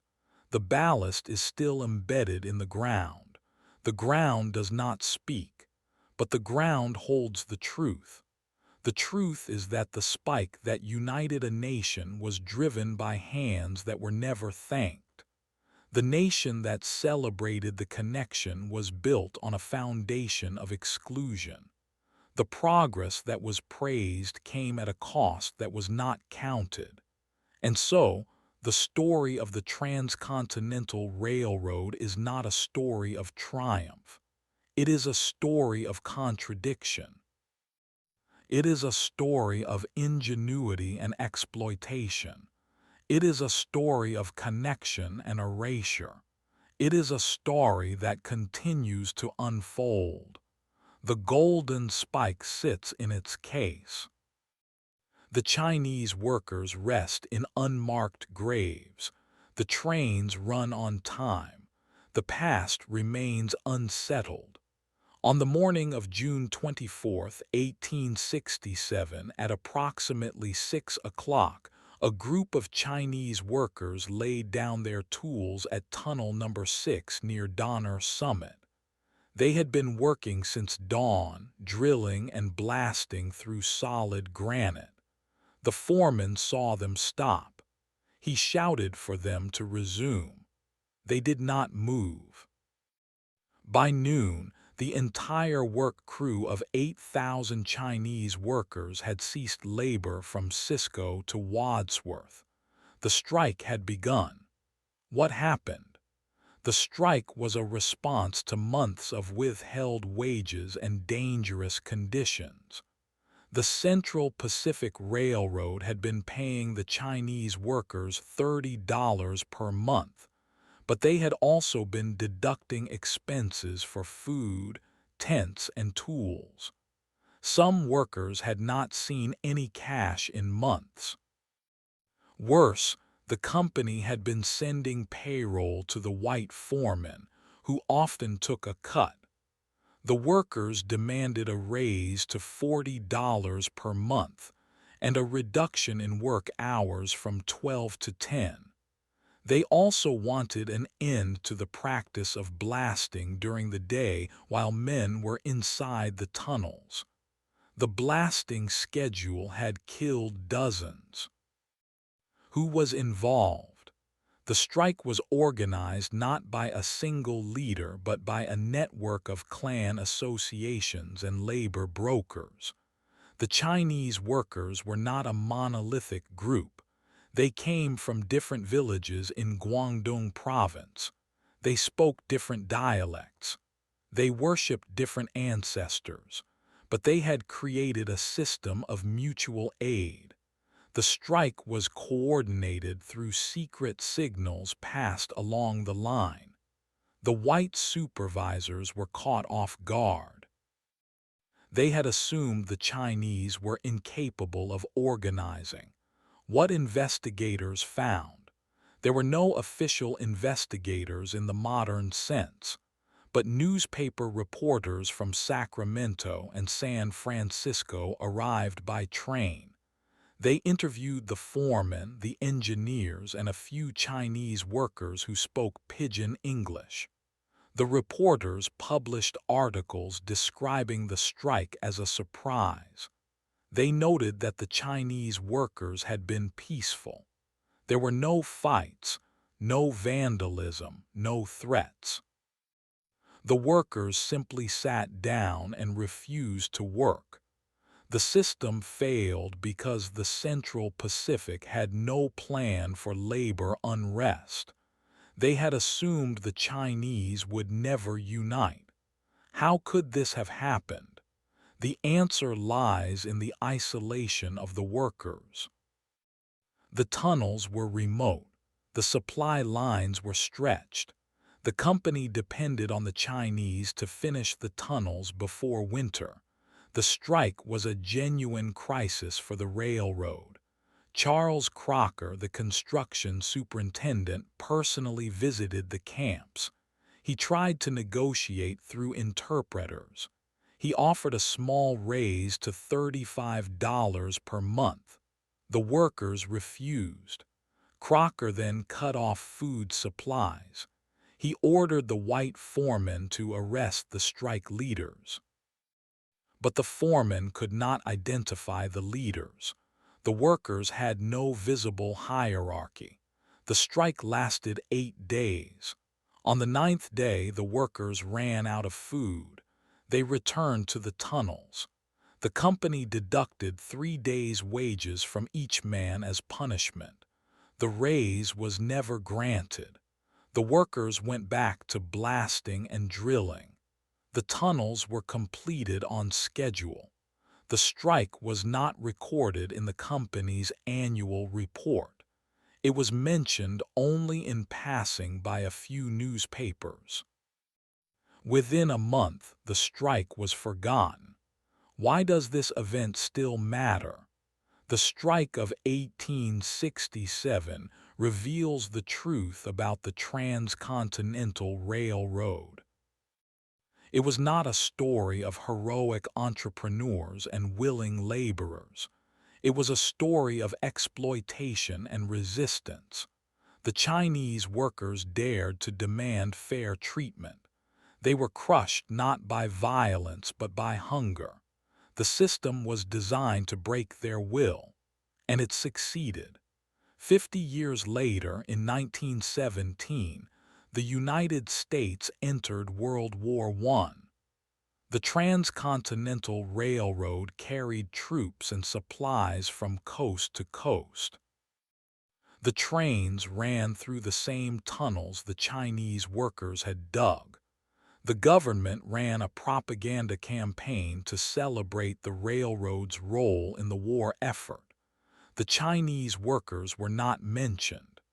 The Golden Spike was displayed at the Panama Pacific International Exposition in San Francisco. Thousands of visitors lined up to see it. Among them were a few elderly Chinese men who had helped build the railroad. They did not speak. They simply looked at the spike and walked away. In 1925, a historian named Mary Roberts Coolidge published a book called Chinese Immigration. She devoted one chapter to the Transcontinental Railroad. She used payroll records to estimate the number of Chinese workers. She calculated that at least 12,000 Chinese had worked on the Central Pacific. She also noted that more than 1,000 had died during construction. Her book was ignored by mainstream historians. It was not assigned in schools. The erasure continued. In 1944, during World War II, the United States government commissioned a film called The Story of the Transcontinental Railroad. The film was shown to troops overseas. It featured dramatic footage of locomotives crossing the Sierra Nevada. The Chinese workers appeared only in a single shot, a line of men in conical hats walking beside a train. They were not named. They were not interviewed. They were background. In 1965, the National Park Service designated Promontory Summit as a National Historic Site. The Golden Spike was brought back to Utah for a ceremony. The ceremony included speeches by politicians and railroad executives. There was a reenactment of the spike driving. The reenactment used a replica spike. The original was too fragile. After the ceremony, a reporter asked a park ranger about the Chinese workers. The ranger said they had been important, but he did not know their names. The reporter wrote a brief article. It was published in a local newspaper. It was not picked up by the national press. In 1990, a group of Chinese-American historians formed the Chinese Railroad Workers Historical Project. They began collecting oral histories from descendants. They found a man named Henry Lee in Oakland, California. Henry was 92 years old. His grandfather had worked on the railroad. Henry remembered his grandfather telling him about the winter of 1868, when the snow was so deep that the workers had to dig tunnels through it. His grandfather said they buried their dead in the snow because they could not dig graves. When the snow melted in spring, the bodies were found. They were buried again in shallow graves along the track. Henry died in 1994. His story was recorded. It is now in the Library of Congress. In 2004, the Golden Spike National Historic Site added a new exhibit. The exhibit included a panel about the Chinese workers. The panel showed photographs of the laborers. The photographs were small. They were placed at the bottom of the display. A visitor had to bend down to see them. Some visitors did not bend down. In 2014, the National Park Service published a report titled Chinese Railroad Workers at Promontory Summit.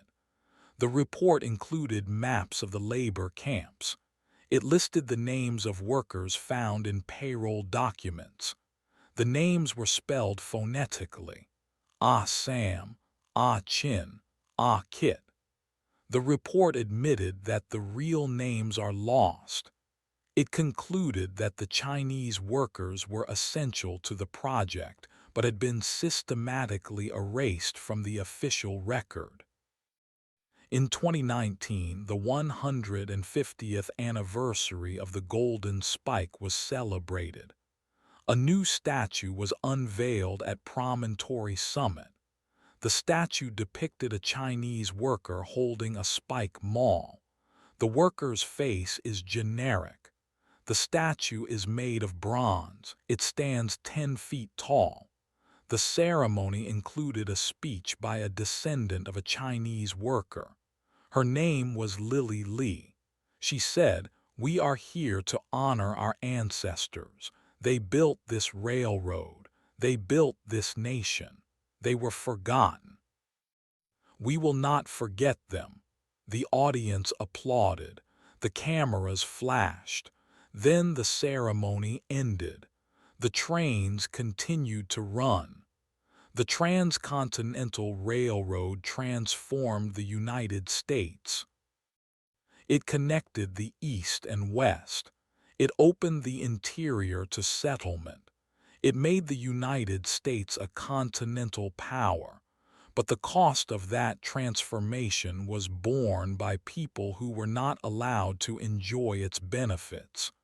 The Chinese workers were paid a pittance. They died in thousands. They were denied citizenship. They were driven out of the towns they helped build. They were forgotten for a century. And when they were finally remembered, it was in a small exhibit, a brief mention, a statue unveiled in a remote park. The golden spike remains in its vault. It is a symbol of connection. It is also a symbol of erasure. The spike was driven by Leland Stanford. He was a former governor of California. He was a founder of Stanford University. He was a robber baron. He used cheap labor to build his fortune. He donated the spike to his university. The university now houses the spike in a climate-controlled case. The case is surrounded by exhibits about the university's history. There is no mention of the Chinese workers in the main gallery. They are mentioned in a small side room. The room is rarely visited. The past remains unsettled. The tracks are still there. The trains still run. The workers are still absent from the story. But the story is changing, slowly, in fits and starts. A new generation of historians is digging through the archives. They are finding the names, they are telling the stories, the descendants are speaking up. The statue stands at Promontory Summit. It is not enough, but it is a start. The railroad that united a nation was built on a foundation of exclusion. That foundation is still there. It is not stable. It trembles with each passing train. The spike shines in its case. The workers rest in unmarked graves. The truth waits. It waits for someone to dig deeper. It waits for the full story to be told. But the story does not end there. In the decades that followed, the railroad reshaped the continent in ways its builders never imagined. On September 6, 1869, just 4 months after the Golden Spike, the first through train from Sacramento to Omaha completed its journey in 83 hours. The passengers included journalists, investors, and a handful of politicians. They ate meals in a dining car. They slept in berths. They watched the planes roll by. The trip was hailed as a marvel. But along the tracks, the reality was different. The railroad brought settlers, but it also brought armed conflict. The Union Pacific had laid tracks through lands guaranteed to Native American tribes by treaty. The United States government had promised the Sioux and Cheyenne that no white settlement would cross the Powder River country. The railroad had already crossed it. The result was war. On December 21, 1866, a year before the Golden Spike, a force of Lakota and Cheyenne warriors ambushed a detachment of 80 soldiers near Fort Phil Kearny in Wyoming. The soldiers were led by Captain William J. Fetterman. He had orders not to pursue warriors beyond Lodge Trail Ridge. He did anyway. Every man was killed. The Fetterman fight was the first major clash between the railroad and the Plains tribes. It was not the last. In 1867, the Army established new forts along the rail corridor. General William Tecumseh Sherman, fresh from burning Atlanta, was put in charge of pacification. He said the railroad was a weapon. He meant it literally. Troops were stationed at regular intervals. Supply trains carried ammunition. The railroad allowed the army to move soldiers faster than any horse. By 1868, the Cheyenne and Arapaho had been forced onto reservations. The railroad had won, but the railroad also won by destroying the buffalo. The herds that had numbered in the millions were slaughtered for hides and tongues. Professional hunters like Buffalo Bill Cody supplied meat to the rail crews. They killed tens of thousands of animals in a single season. By 1880, the southern herd was gone.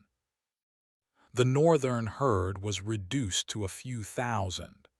The tribes that depended on the buffalo for food, shelter, and clothing were starved into submission. The railroad was the instrument of that starvation. The Chinese workers who built the Central Pacific were not on the plains. They were in the mountains. But they too were victims of the railroad's legacy. In 1871, a mob in Los Angeles lynched 18 Chinese men. The Chinese Massacre of 1871 was the largest mass lynching in American history. The victims were immigrants who had come to work on the railroad and then stayed. They were killed by a mob of white residents who blamed them for economic competition. No one was convicted. The message was clear. The Chinese were not welcome. In 1882, the United States Congress passed the Chinese Exclusion Act. It was the first federal law to ban immigration based on race. It barred Chinese laborers from entering the country. It denied Chinese immigrants the right to become citizens. The law remained in effect for 60 years.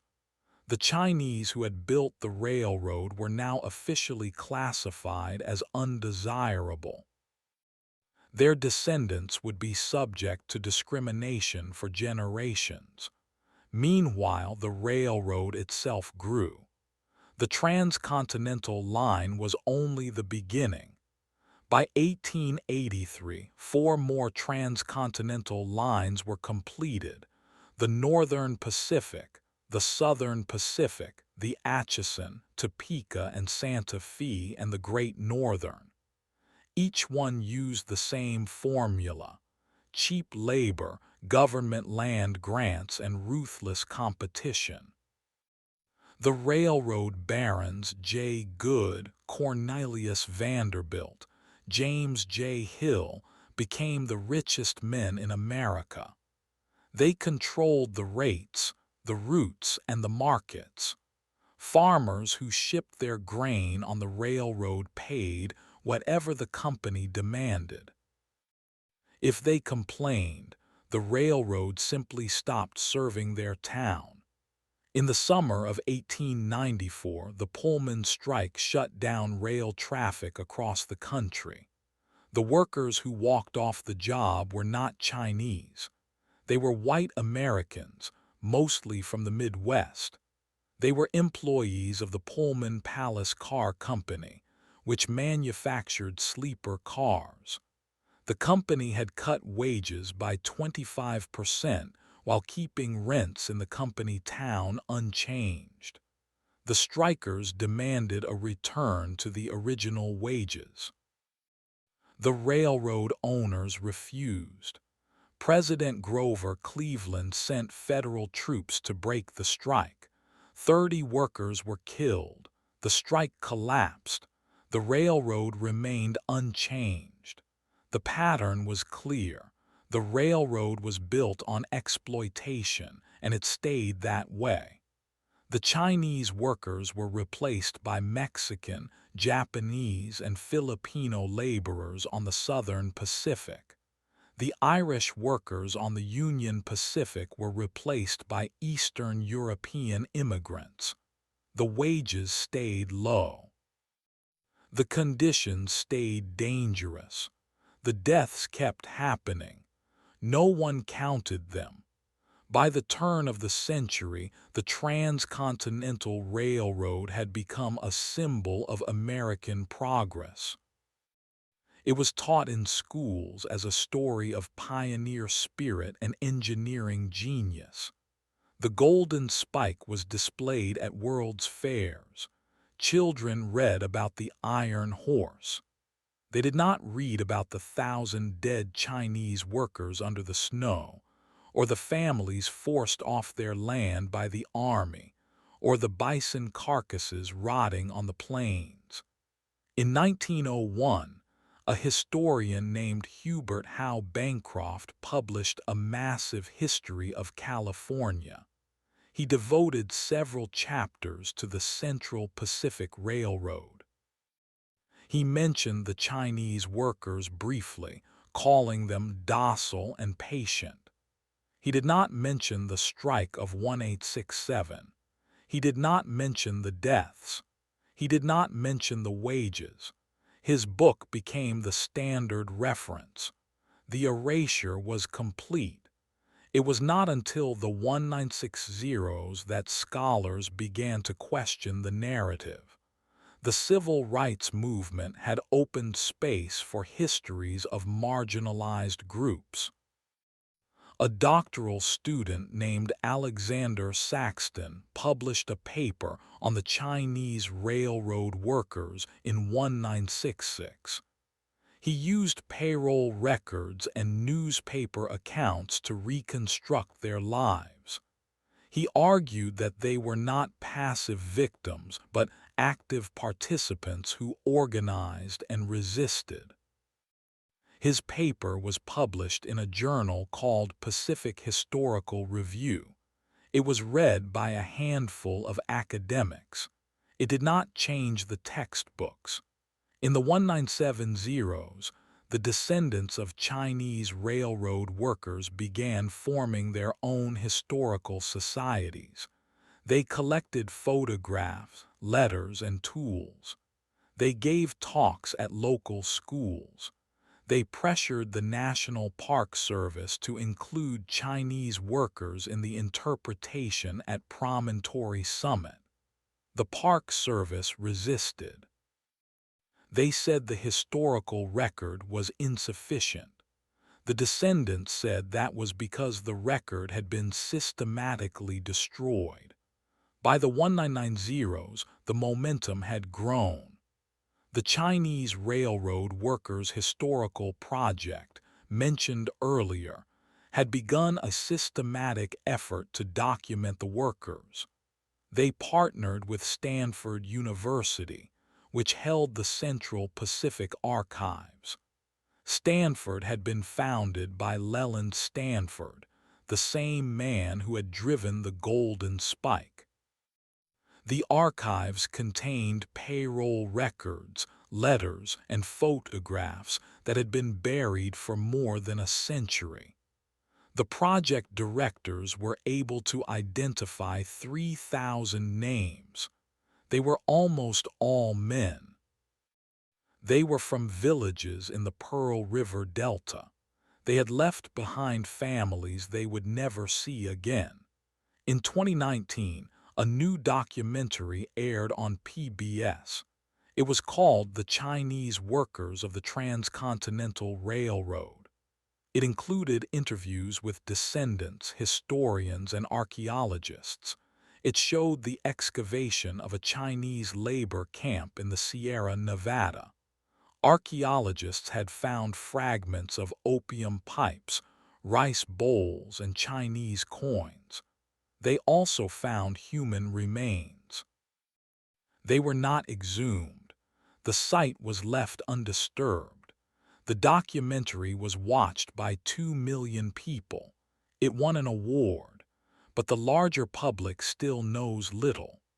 A survey conducted in 2020 found that only 30% of Americans could identify the Transcontinental Railroad as a project built largely by Chinese labor.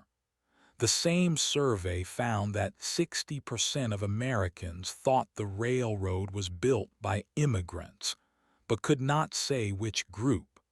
The erasure persists. The railroad itself is still in operation.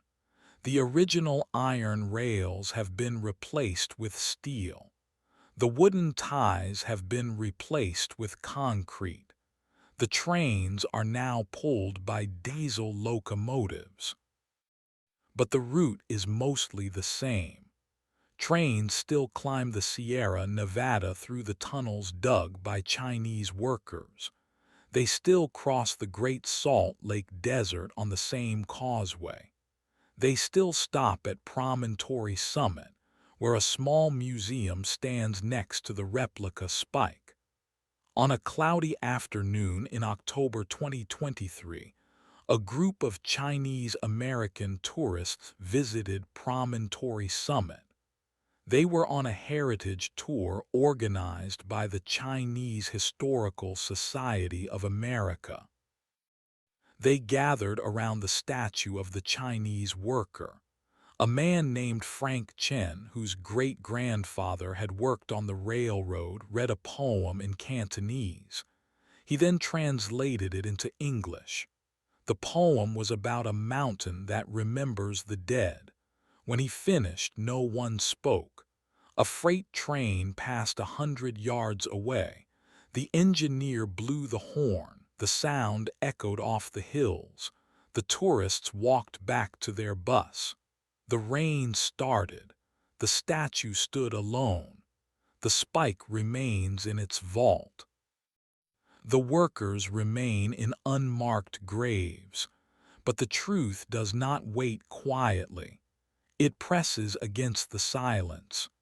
It shows up in a photograph, a payroll ledger, a fragment of a rice bowl. It speaks through a descendant reciting a poem. It waits for the next person to ask, who built this? What did it cost? And for whom was the spike driven? At 12:30 p.m. on the 8th of March 1904, the final section of the Lucin Cutoff was completed across the Great Salt Lake in Utah. It was a trestle bridge and causeway 12 miles long, built to bypass the steep grades and sharp curves at Promontory Summit. The first train crossed the new route that afternoon. It was a Southern Pacific freight train pulled by a steam locomotive numbered 2600. The engineers timed the crossing. It took 40 minutes to cross the lake.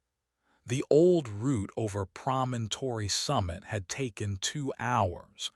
The company immediately abandoned the original main line.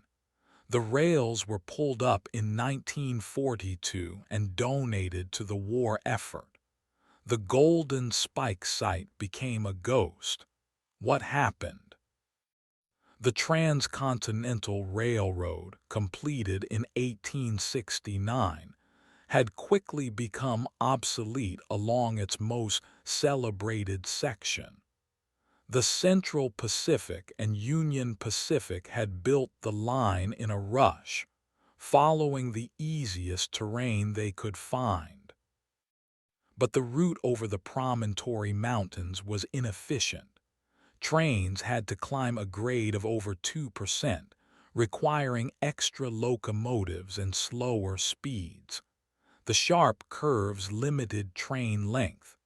By 1900, the Southern Pacific, which had absorbed the Central Pacific, wanted a faster, flatter route. The solution was to build straight across the Great Salt Lake, where the water was shallow enough for a rock-filled causeway. The engineers faced an unusual problem. The lake water was saltier than the ocean.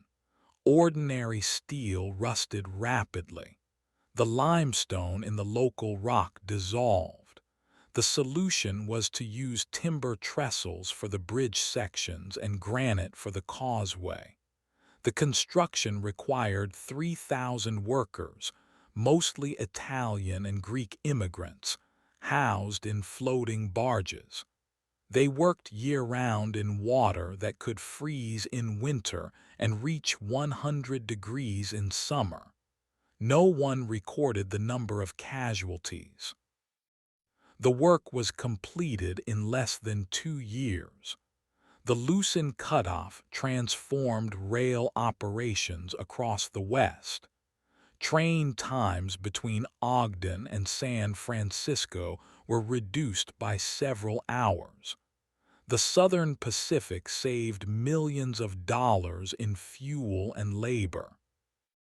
But the change also meant the end of Promontory Summit as a living railroad town. The communities that had grown up around the junction, Corrine, Kelton, Blue Creek, were abandoned within a decade. The hotel where the Golden Spike ceremony had been held was torn down for lumber.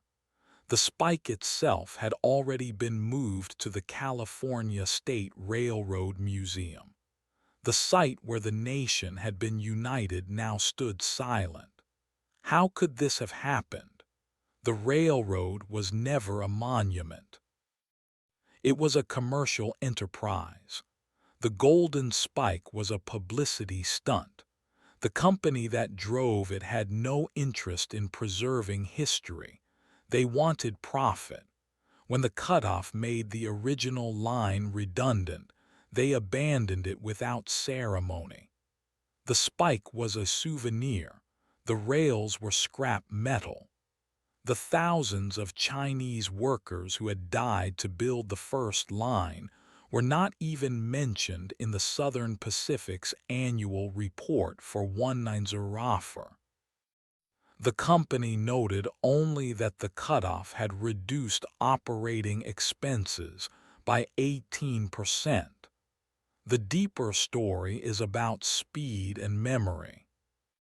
The Transcontinental Railroad was supposed to unite the nation, but it was also intended to be improved, replaced, and forgotten. The original route lasted only 35 years as a main line. By 1904, the railroad barons were already planning the next generation of lines, tunnels, and bridges. The Chinese workers had been disposable. Now the route itself was disposable. In the years that followed, the loosened cutoff itself was upgraded. In 1959, the timber trestle was replaced by a rock and gravel causeway. The causeway still carries freight trains today, more than a century after it opened. But the water levels of the Great Salt Lake have been dropping. In late 2022, the causeway was partially breached to allow water to flow between the northern and southern arms of the lake. The breach saved the ecosystem. It also ended the direct rail route. Trains now detour around the lake using a route built in the 1980s. The cycle repeats. The spike remains in its vault. The workers remain in unmarked graves. The route that was supposed to unite a nation now lies in pieces, but the questions do not rest. Who built this? What did it cost? And for whom was the spike driven? The silence does not answer. The photographs and payroll ledgers do. They wait.